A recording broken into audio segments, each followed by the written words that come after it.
할렐루야. 오늘 하루도 하나님께서 빌려주셨습니다. 빚진 자의 마음으로 하루를 잘 살아드려서 하나님을 기쁘시게 하는 우리 성도님들 되시를 간절히 소원합니다. 우리 찬송가 357장 함께 찬송하시겠습니다.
참 고마우신 하나님 감사합니다. 오늘도 깨워주시고 예배의 자리로 나오게 하시니 감사합니다. 날마다 주님이 주시는 그 말씀대로 순종하며 강하고 담대함으로 세상 모든 풍파들을 헤쳐 이겨내는 주님의 자녀들 되게 하시고, 그러므로 말미암아 주시는 하나님의 참 평안을 누리며 은혜를 누리며 살아가는 주님의 자녀들 다 되게 하여 주시옵소서. 하나님을 찬양하고 또 하나님께서 우리에게 주신 그 사명 잘 감당하여서 하나님께 잘했다 칭찬받는 주님의 자녀들 다 되게 하여 주시옵소서. 예수 그리스도의 이름으로 기도하옵나이다. 아멘. 오늘 우리 함께 오신 말씀은 사도행전 2장 말씀입니다. 사도행전 2장 44절에서 47절 말씀 같이 보시도록 하겠습니다. 제가 가진 성경으로는 신약성경 191페이지에 있습니다. 사도행전 2장 44절에서 47절 말씀, 우리 같이 한 목소리로 보시도록 하겠습니다. 사도행전 2장 44절에서 47절 말씀입니다. 믿는 사람이 다 함께 있어 모든 물건을 서로 통용하고 또 재산과 소유를 팔아 각 사람의 필요를 따라 나눠주며 날마다 마음을 같이하여 성전에 모이기를 힘쓰고 집에서 떡을 떼며 기쁨과 순전한 마음으로 음식을 먹고 하나님을 찬미하며 또 온 백성에게 칭송을 받으니 주께서 구원받는 사람을 날마다 더하게 하시니라. 아멘. 우리 성도님들은 교회가 무엇이라고 생각하십니까? 교회가 무엇입니까? 우리가 평상시에 자주 사용하는 말 중에 이런 말들이 있습니다. 교회 가자. 교회로 와. 교회에서 보자. 우리가 자주 사용하는 단어로 봤을 때 교회는 분명히 장소적인 개념으로 보여집니다. 그렇다면 교회는 건물만을 뜻하는 단어입니까? 성경에서 교회를 뜻하는 단어로 구약에서는 카할이라고 표현하고 신약 헬라어로는 에클레시아라고 표현합니다. 두 의미 다 찾아보니까 회집이라는 의미를 가지고 있다라는 것입니다. 회집, 모일 회자의 모일 집자입니다. 그렇습니다. 교회는 모임입니다. 어떤 모임입니까? 누구의 모임입니까? 하나님을 아버지라고 고백하고 예수 그리스도를 주라 고백하는 사람들, 성도들의 모임입니다. 그것이 에클레시아, 교회의 본질이라는 것입니다. 오늘 본문은 초대교회의 모습을 잘 설명해주고 있습니다. 교회가 교회됨에 있어서 가장 기본적이고 모범적인 모습을 보여주고 있다는 것입니다. 초대교회로 돌아가자라는 어떤 슬로건을 많이 보셨을 것입니다. 그런 선포도 많이 해보셨을 것입니다. 우리가 초대교회의 모습을 바라보면서 우리의 모습을 한번 돌아봤으면 좋겠습니다. 그리고 앞으로 교회가 교회됨에 있어서 어떠한 마음과 자세를 가지고 나아가야 할지 우리가 함께 살펴봤으면 좋겠습니다. 우리 44절 말씀 같이 한번 다시 읽어볼까요? 44절 말씀입니다. 믿는 사람이 다 함께 있어 모든 물건을 서로 통용하고, 믿는 사람이 다 함께 있다라고 말씀하십니다. 다 함께 있다. 그리스도인들의 연합을 의미합니다. 다 함께 있다. 초대교회는 연합된 공동체였다라는 것입니다. 그들은 모이기에 힘썼습니다. 단순히 주일에 한 번 모이는 것이 아닙니다. 일이 있어야만 어쩔 수 없이 모이는 것이 아닙니다. 그렇다면 언제 연합했습니까? 뒤에 46절 말씀에 나오는데 조금 후에 함께 살펴보도록 하겠습니다.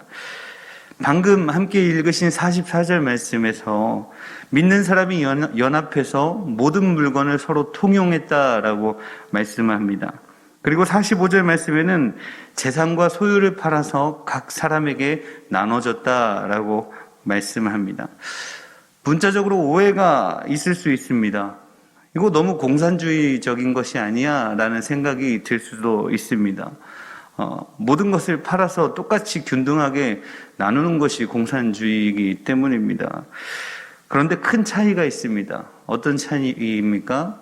이것이 자의에 의해서이냐 타의에 의해서이냐라는 것이죠. 그들은 성령 충만했습니다. 그래서 자신의 것들을 서로 나눌 수 있었습니다. 자기들 스스로 그렇게 나눴다라는 것이죠. 어려운 사람을 돌아보았다는 것입니다. 너무 사랑해서 그렇게 함께 나눴다는 것입니다. 여기 계신 모든 분들 사랑해 보셨지 않습니까? 우리 권사님들 손주들에게 먹을 것을 주고 용돈을 주는 것이 아까우십니까? 더 못 줘서 안타깝지 않으십니까? 그리고 우리 집사님들은 우리 성도님들은 남편분이나 우리 아내분들을 처음 만났을 때를 생각해 보십시오. 사랑이 막 싹틀 때에 더 맛있는 것을 사주지 못해서, 더 좋은 선물을 해주지 못해서, 더 좋은 곳에 데리고 가지 못해서 안타깝지 않으셨습니까? 초대교회 성도들도 이렇게 사랑했다라는 것입니다. 정말 그리스도 안에서 사랑했습니다. 그래서 누가 시키지 않아도, 누가 부추기지 않아도 그렇게 서로 나눌 수 있었다라는 것입니다. 교회의 소유를 팔아서 다 각자 나눠 가지는 것이 아닙니다. 교회가 하나님의 것임을 인정한다면 그렇게 할 수도, 그렇게 해서도 안 된다라는 것이죠. 사랑하는 마음으로 서로의 것을 나누는 것, 그것이 진정한 아름다운 교회의 모습입니다. 감히 제가 볼 때에 우리 예사랑교회 성도님들은 이런 준비가 되어 있으신 분들이라고 생각이 들었습니다. 어떨 때는 너무 과분한 사랑을 주셔서 몸둘 바를 모르고 도리어 죄송할 때까지 있다라는 것이죠. 감사의 마음을 전하고 싶어도 꾹꾹 참고 그렇게 기도로 도구할 때가 많습니다. 하나님께서 채우시는 그 은혜를 누리시며 나눔의 참 기쁨을 누리시는 우리 예사랑교회 성도님들 되시기를 간절히 소원합니다. 초대교회 성도들은 연합, 즉 모이기에 힘썼던 사람들이라고 말씀드렸습니다. 언제 모였습니까? 우리 46절 말씀 같이 보시겠습니다. 46절입니다. 날마다 마음을 같이하여 성전에 모이기를 힘쓰고 집에서 떡을 떼며 기쁨과 순전한 마음으로 음식을 먹고. 마음을 같이 하는데 언제입니까? 일주일에 한 번입니까? 일이 있을 때만입니까? 아닙니다. 날마다입니다. 날마다 마음을 같이하여 성전에 모이기를 힘썼다라고 말씀하고 있습니다. 그렇게 날마다 마음을 같이하여 성전에 모이기를 힘쓰시는 우리 성도님들 되시기를 간절히 소원합니다. 코로나19의 어려움 속에서 모이기 참 어려운 시대를 살아가고 있습니다. 그런 교회의 모습들을 바라보면 너무나 안타깝습니다. 모두의 건강을 위해서 방역수칙을 잘 따르는 것은 마땅한 줄 압니다. 방역수칙을 잘 지키면서 모이기에 힘쓰셨으면 좋겠습니다. 허용된 범위 안에서 자유를 누리셨으면 좋겠습니다. 이제 더 이상 코로나를 핑계로 멀어지지 않았으면 좋겠습니다. 모든 것이 종식되고 회복되는 그날에 함께 기쁨을 누리시는 우리 성도님들 되셨으면 좋겠습니다. 읽으셨던 46절 말씀에 기쁨과 순전한 마음으로 음식을 먹었다라고 말씀하고 있습니다. 기쁨은 너무나 잘 아시죠? 그렇다면 순전한 마음은 무엇입니까? 순전한 마음. 순전한 마음이 어떤 마음입니까? 저를 한번 따라해 주시겠습니까? 하나님과 이웃을 거짓 없이 사랑하는 마음. 그것이 순전한 마음입니다. 하나님과 이웃을 거짓 없이 사랑하는 마음이 순전한 마음이라는 것입니다. 그런 마음으로 서로 교제를 했다라는 것이죠. 거짓이 없이 기쁨으로 음식을 먹었다는 것입니다. 세상의 거짓에, 세상의 더러움에, 욕심에 물드는 위선적인 그런 모습이 아니라 하나님에 대한 정직한 믿음, 이웃에 대한 깨끗한 신앙, 양심으로 함께 했다라는 것입니다. 그것이 진정한 교회됨이고 그리스도인의 진정한 식탁 교제였습니다. 기쁨과 순전한 마음으로 떡을 떼시고 음식을 먹으며 마음을 같이하고 성전에 모이시기를 힘쓰는 성도님들 되시기를 소원합니다. 마지막 47절 말씀 같이 보시겠습니다. 47절 말씀입니다. 하나님을 찬미하며 또 온 백성에게 칭송을 받으니 주께서 구원받는 사람을 날마다 더하게 하시니라. 아멘. 하나님을 찬미한다. 하나님을 찬미하는 것은 그리스도인의 마땅한 의무입니다. 예배 때에만 막 찬양하는 것이 아니라 그것이 우리의 삶에서 드러나야 한다라는 것입니다. 날마다의 삶 속에서 하나님을 찬미하는 말과 행동들이 드러나야 합니다. 그렇게 살아내면 그 결과가 그 뒤에 따라옵니다. 온 백성에게 칭송을 받는다. 우리 그리스도인들은 하나님을 찬미하는 삶을 삽니다. 그러면 그 결과적으로 온 백성에게 칭송을 받게 되어집니다. 우리가 거기까지 나아가야 합니다. 많은 사람들을 옳은 대로 돌아오게 하려면 누가 봐도 그리스도인답게 살아내야 한다라는 것입니다. 참 가슴 아플 때가 있습니다. 그리스도인들이 특히 뉴스에서 목회자들이 범죄하고 뉴스에 기사에 나오는 것을 보면 댓글에 개독교라든지 예수쟁이라든지 이런 댓글들을 볼 때 참 마음이 아픕니다. 이것은 결코 하나님이 원하시는 교회의 모습이 아닙니다. 교회는, 성도는 그 삶으로 하나님을 찬미하고 예수 그리스도를 드러내고 세상 사람들의 칭송을 받아야 한다라는 것입니다. 그때 비로소 복음 전파의 문이 열립니다. 부흥이 일어납니다. 기독교가 기독교의 모습으로, 교회가 교회의 모습으로 회복되어진다라는 것입니다. 그것이 우리의 사명입니다. 진정한 교회의 모습을 회복시키는 것이 우리의 사명입니다. 예수 그리스도가 십자가에 달려 죽으신 그 피값으로 세우신 교회가 교회되게 하는 것이 바로 성도된 우리의 사명이라는 것입니다. 우리는 그의 부르심을 입은 자들입니다. 그 증거가 무엇입니까? 하나님을 아버지라고 고백하는 것, 예수 그리스도를 주님이라고 고백하는 것, 예수 그리스도를 믿는 것이 그 증거라는 것입니다. 날마다 마음을 같이 해야 합니다. 모이되 순전한 마음으로 모여야 합니다. 그리고 하나님을 찬미해야 합니다. 믿지 않는 자들에게까지 칭송받을 수 있는, 칭송받을 만한 고차원적인 도덕적 삶을 살아내야 합니다. 오늘 본문에 나오는 저 초대교회 성도들은 성전의 뜰만 밟아도 행복했을 것입니다. 성도들끼리 얼굴만 마주해도 기쁨이 넘쳤을 것입니다. 먹을 때에도, 예배할 때에도 감사가 넘쳤을 것입니다. 우리가 회복해야 합니다. 그 모습을 회복해야 합니다. 시대도 환경도 사람도 걸림돌이 될 수 없다라는 것입니다. 교회는 성도들의 모임이기 때문에 성도님들이 그렇게 하셔야 합니다. 하나님께서 성도에게 주신 사명이기 때문입니다. 혹시 우리 성도님들 우리를 사용하소서라는 찬양을 아십니까? 우리를 사용하소서. 부제가 있는데 부제로는 우리에게 소원이 하나 있네입니다. 대체 어떤 간절한 가사이기에 우리에게 소원이 하나 있는데 우리를 사용하소서라는 제목이 붙었을까요? 선교사님께서 가사를 적으셨는데 제가 한번 읽어드리도록 하겠습니다. 우리에겐 소원이 하나 있네. 주님 다시 오실 그날까지 우리 가슴에 새긴 주의 십자가 사랑, 나의 교회를 사랑케 하네.